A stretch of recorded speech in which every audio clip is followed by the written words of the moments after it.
hidup dalam cinta.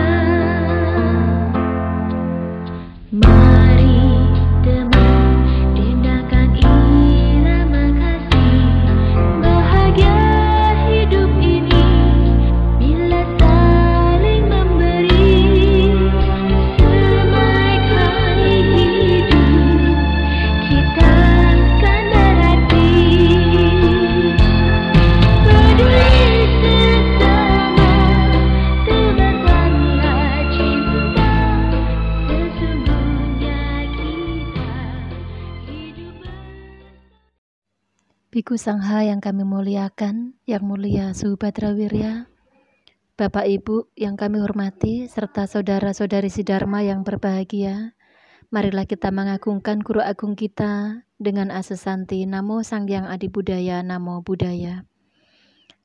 Pada kesempatan siang hari ini, kita mendapatkan karma baik, hadir Suhu Badrawirya untuk kunjungan dan berikan bimbingan Dharma ke Cemaneng, Desa Semukot Pulau Merbo ini. Untuk menyingkat waktu, selanjutnya kami mohon kepada Bante berkenan berikan bimbingan Dharma kepada kami semua. Terima kasih. Kepada Bante dipersilakan. Ibu-ibu termasuk Bu Meta dan yang lainnya sering turun, ya, mereka sering memberikan Dharma dan kami mungkin agak jarang turun, tetapi kalian dapat mempraktikkan tiap hari melafalkan Amitabha sampai Anda memiliki kebijaksanaan. Ingat loh, kebijaksanaan tidak dapat dibeli. Pintar bisa dibeli. Kenapa Su katakan pintar bisa dibeli? Nah, adik-adik di sini siapa yang belum sekolah? Mungkin 1-2, yang lain sudah sekolah belum? Yang udah sekolah ayo angkat tangannya, biar Su tahu. Nah, ketika Anda kecil masih belum mengenal tulisan, ya, belum mengenal tulisan, ya, supaya Anda bisa mengenal tulisan gimana? Anda membeli apa enggak?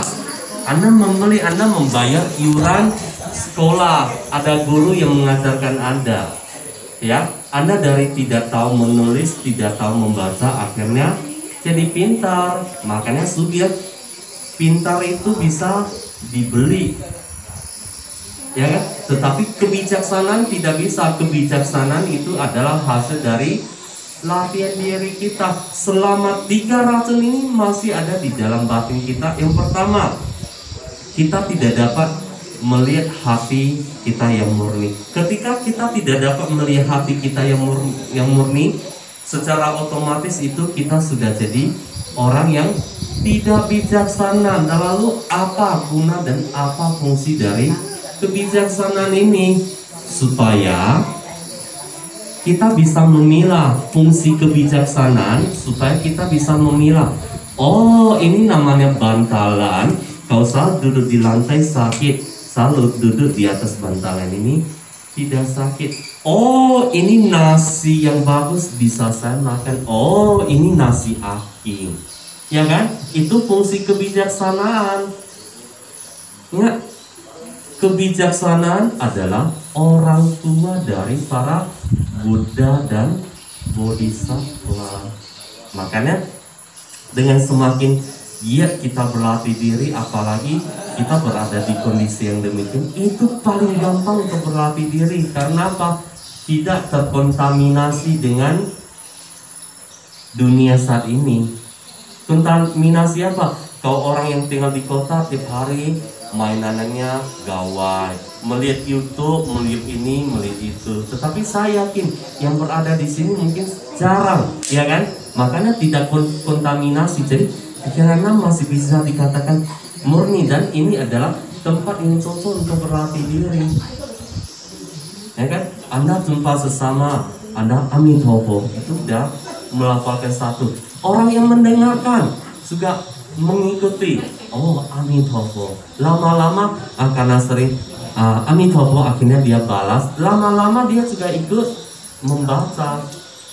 Berarti kita juga sedang menolong semua makhluk. Ada seorang biksu, ya, yang dulu beliau berasal dari Tiongkok. Beliau tidak mengenal tulisan sama sekali pun, Ya, beliau hanya melafalkan Amitabha Buddha ini sampai beliau mencapai pencerahan. Beliau dilahirkan bukan dari keluarga kaya, dari orang yang bisa dikatakan sangat miskin. Ya, dari kecil beliau sudah dijual menjadi budak orang. Dari kecil dijual menjadi budak orang. Karena zaman dulu masih berlaku sistem demikian. Dari kecil beliau sudah dijual oleh orang tua karena kemiskinannya. Ya, beliau kerja dengan orang sampai tuan yang baru ini kemudian menjual lagi beliau kepada tuan yang lain. Ya, sampai pemuda ini beranjak dewasa, beliau menjadi seorang penebang kayu di hutan. Beliau hidupnya di hutan, di perdesaan. Ya, ketika beliau menebang kayu dengan kawan-kawannya dan apapun yang beliau katakan selalu menjadi kenyataan. Akhirnya salah satu dari kawan beliau menyarankan pemuda ini, semua yang kamu katakan selalu menjadi kenyataan, kenapa kamu tidak jadi biksu aja? Begitu mendengar kata biksu ini, beliau langsung tring. Iya, kenapa beliau tidak menjadi biksu? Oke, akhirnya beliau pergi ke vihara dan mencari seorang guru supaya beliau bisa ditabiskan menjadi biksu. Oke, beliau diterima, tetapi karena beliau buta huruf, beliau tidak dapat mengikuti pendarasan sutra. Akhirnya apa? Beliau harus mengerjakan hal-hal yang tidak dikerjakan oleh orang lain. Seperti apa? Menyapu, memasak, mengangkat air. Kalau air sekarang mungkin langsung dari itu. Kalau zaman dulu mereka harus ke pegunungan. Mereka mengangkat air kembali ke vihara. Setiap hari beliau harus mengerjakan pekerjaan yang tidak dilakukan oleh biksu-biksu yang lain. Ketika jamnya waktu makan, beliau tidak dapat duduk bersama satu meja dengan biksu yang lain untuk makan. Beliau hanya memakan apa?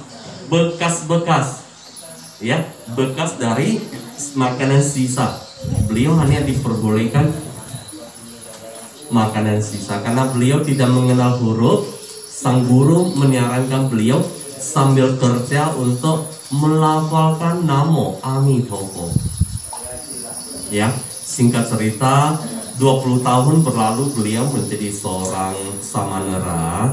Ya, sampai suatu hari beliau menyatakan beliau siap ditabiskan menjadi seorang biksu. Gurunya pun mengizinkan beliau. Tetapi selama dalam masa 20 tahun ini, ya, beliau berlatih dengan sangat keras dan sangat tekun. Tidak peduli beliau sesibuk apapun, beliau tiap hari melafalkan nama Buddha. Bahkan tidur pun beliau tidak seperti kita. Kita tidur masih terbaring, ya. Beliau tidur dalam posisi duduk. Kenapa? Karena pernah suatu kali ketika beliau ditugaskan untuk membangunkan sangha yang lain, ya.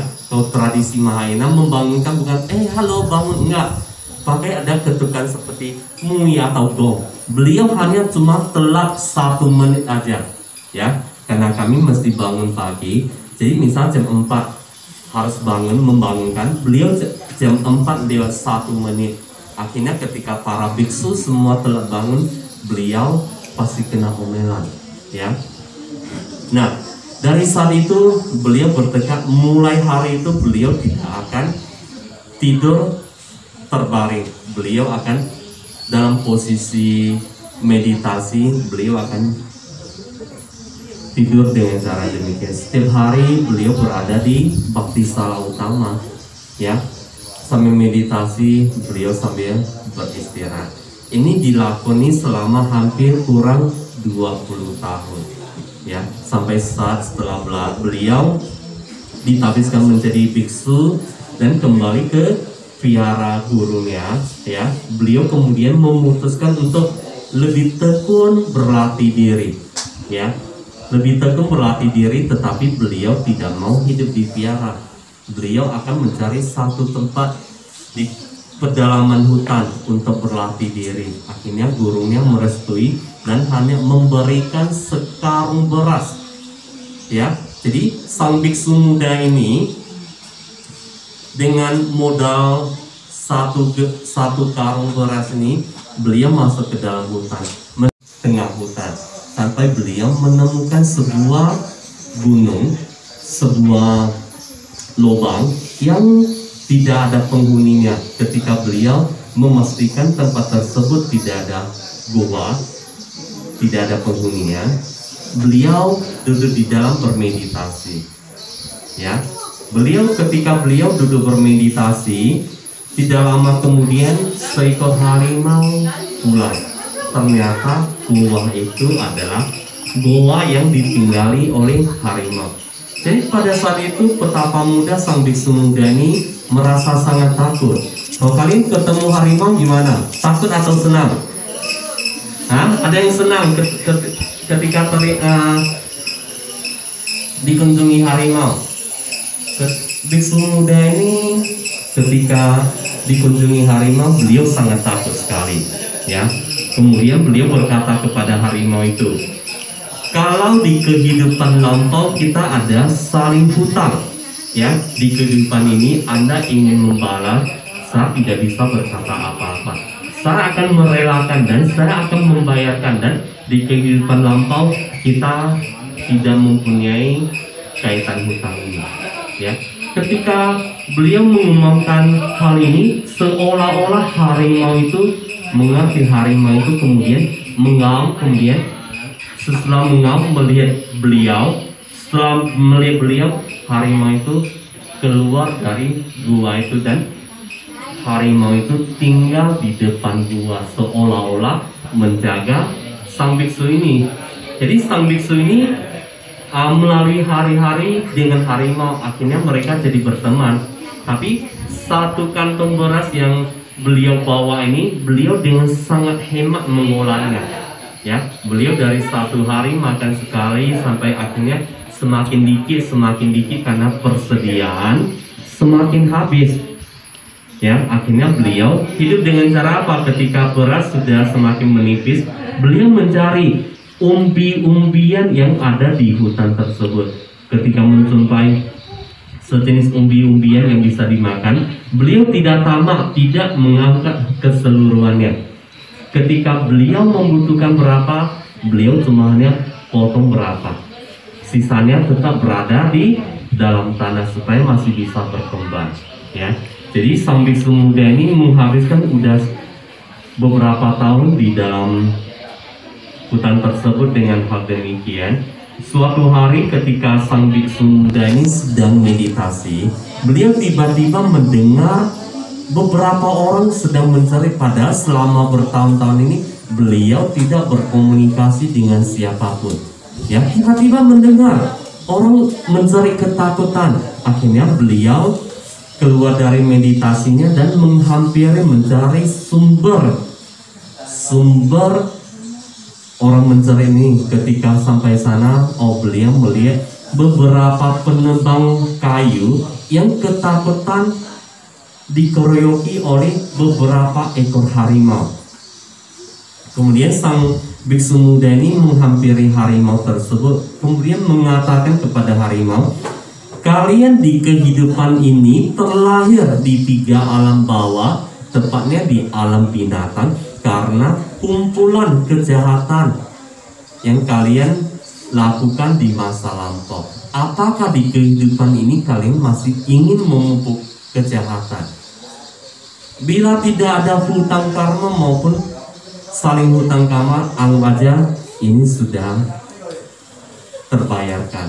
Jangan lagi menanam karma buruk. Ketika sang biksu ini selesai berbicara, harimau itu mengamsa kemudian meninggalkan beberapa penebang kayu ini, seolah-olah mereka mengerti. Jadi para penebang kayu ini kaget, ternyata di tengah hutan masih ada seorang petapa yang sangat kurus gitu dan dapat berbicara dengan harimau.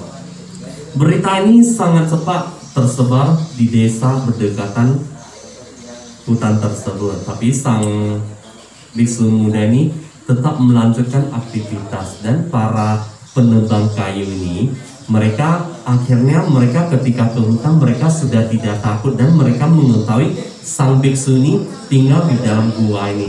Karena sering menemui sang biksu, akhirnya mereka tahu suatu saat ketika mereka melewati gua ini, mereka melihat sang biksu duduk bermeditasi. Hari satu, hari kedua, hari ketiga, sampai sekian hari mereka merasakan kayaknya ada yang tidak beres. Sang biksu duduk dalam posisi yang sama tiap hari tanpa bergerak. Akhirnya salah satu dari mereka mencoba melihat apakah sang biksu ada nafas. Ternyata sang biksu sudah tidak bernafas. Ternyata dari semenjak hari pertama mereka melihat, ternyata sang biksu sudah meninggal. Akhirnya singkat cerita, beberapa penebang kayu ini cepat ke vihara yang berada di desa tersebut, memberitahukan anggota sangha yang ada di sana bahwa di dalam hutan ada sang biksu yang sudah mati.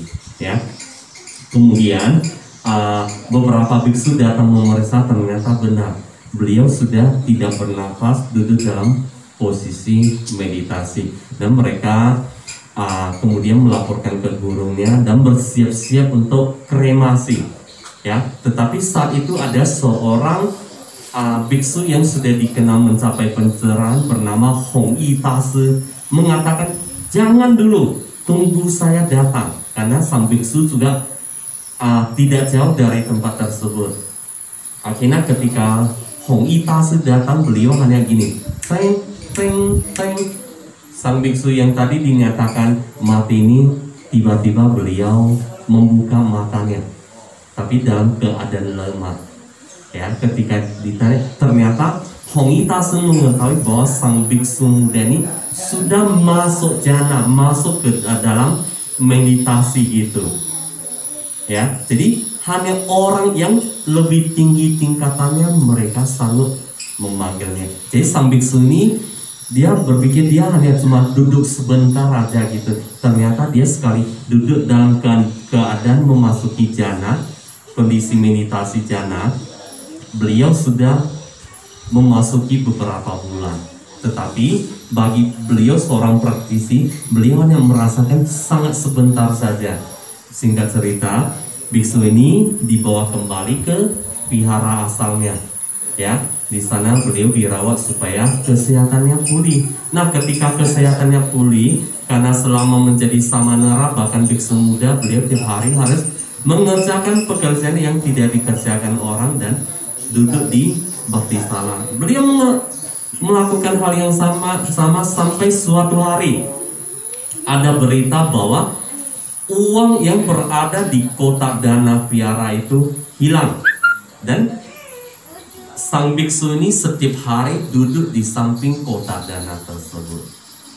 Akhirnya semua orang yang datang ketika melihat biksu ini, mereka saling berbisik, kalau terjadi pada kita gimana? Kita pasti akan merasa risih, bahkan mungkin kita, kalau bisa malam ini saya sudah tidak mau lihat. Tapi sang biksu ini tetap melakukan hal yang biasa.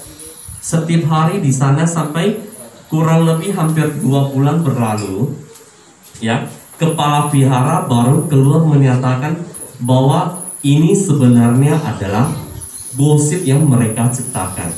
Kenapa? Berarti sang guru sedang menguji muridnya nih, gimana? Apakah pendiriannya goyang apa tidak? Ternyata sang murid pendiriannya tidak goyang. Orang yang selama ini mengunjungi beliau, ya, akhirnya ternyata mereka telah salah. Sang biksu ini sudah mulai mencapai kesucian. Singkat cerita, beberapa lama kemudian sang biksu ini dari Tiongkok pindah ke Taiwan. Ya, pindah ke Taiwan, dan di Taiwan beliau mendirikan vihara. Banyak yang mendukung karena mengetahui bahwa biksu ini adalah orang yang tidak biasa. Ya, ketika beliau selama masa hidupnya, selama dari kecil menderita sampai besar menjadi biksu, beliau satu sutra pun belum pernah beliau baca. Ya, tetapi banyak suhu-suhu besar yang mengenal huruf dan sudah membaca sutra ini datang mengunjungi beliau dan bertanya, dan sang biksu ini dengan santai menjawab, membuat para biksu-biksu senior itu merasa kagum. Beliau selama ini tidak pernah membacakan sutra, tapi beliau bisa mengetahui petanda biksu ini sudah mencapai kesucian. Beliau adalah Wan Jing Lao Hesak, hidup di Taiwan dan memasuki Nibbana pada tahun, kalau tidak salah, tahun 1981. Dan beliau menyisakan relik yang luar biasa banyak. Beliau cemahannya dari apa? Membacakan Amitabha sampai hati yang murni ini terbuka, kebijaksanaan muncul, mau dalam pengetahuan Buddhis atau pengetahuan di luar Buddhis. Ada beberapa profesor, ya, mereka juga datang ingin menguji karena mereka adalah profesor yang di luar itu. Mereka ingin mengetahui bagaimana si biksu ini. Akhirnya biksu ini juga bisa menjelaskan sampai profesor itu juga kaget. Kok bisa gitu? Kenapa? Beliau ketika sudah mencapai kesucian, kebijaksanaan, terbuka, apapun beliau bisa. Cuma beliau, orang mengatakan suhu ngomong adalah orang suci. Enggak, saya orang biasa aja. Beliau tidak pernah mengakui beliau adalah orang suci, ya. Tetapi banyak sekali kesaksian nyata. Dan pada hari ini, pada siang hari ini, Tuhan memangkas supaya cepat Anda menerima, supaya kalian apa? Kalian juga mempunyai tekad untuk melafalkan Amitabha, Amitabha, sampai kalian memiliki kebijaksanaan. Ketika memiliki kebijaksanaan, kalian mengetahui bahwa ini adalah tungku api. Ketika saya pegang demikian panas, ketika saya nggak pegang nggak panas. Jadi gimana supaya saya pegang nggak panas? Mungkin pakai kain, peng, ngambil, atau pakai alat yang lain, ngambil. Ini bisa diangkat. Itu fungsi kebijaksanaan. Dan kebijaksanaan ini tidak bisa dibeli, hanya bisa dicapai dari pelatihan diri. Ya, su tidak panjang lebar. Kenapa? Mungkin semuanya kakinya sudah pegang, betul ya? Nah, jadi akhir kata sampai di sini supaya semoga apa yang Suhu sampaikan pada siang hari ini, bila Anda merasakan, oh ini manfaatnya luar biasa, Anda petik. Kalau Anda suka ini lagi gombal, mana mungkin ada yang tidak mengenal tulisan tapi ditanya ini itu, semua beliau bisa saja nggak apa, anggap Suhu sedang membuat. Tapi ini adalah kisah nyata. Ini adalah kisah nyata hanya dari melafalkan Amitabha. Jadi Su mengambil panutan yang diturunkan oleh Guangxing Lao Sang biksu senior ini, ya. Jadi Su bagikan kepada Anda. Kebetulan kali ini kali pertama Su datang, ya kan? Semoga Anda semua punya semangat. Saya mulai hari ini bertekad untuk setiap saat, tidak peduli sesibuk apapun, saya akan melafalkan Amitabha, Amitabha, Amitabha. Oke? Oke. Namo Sang Hyang Adi Budaya, Namo Buddhaya. Namo Buddhaya.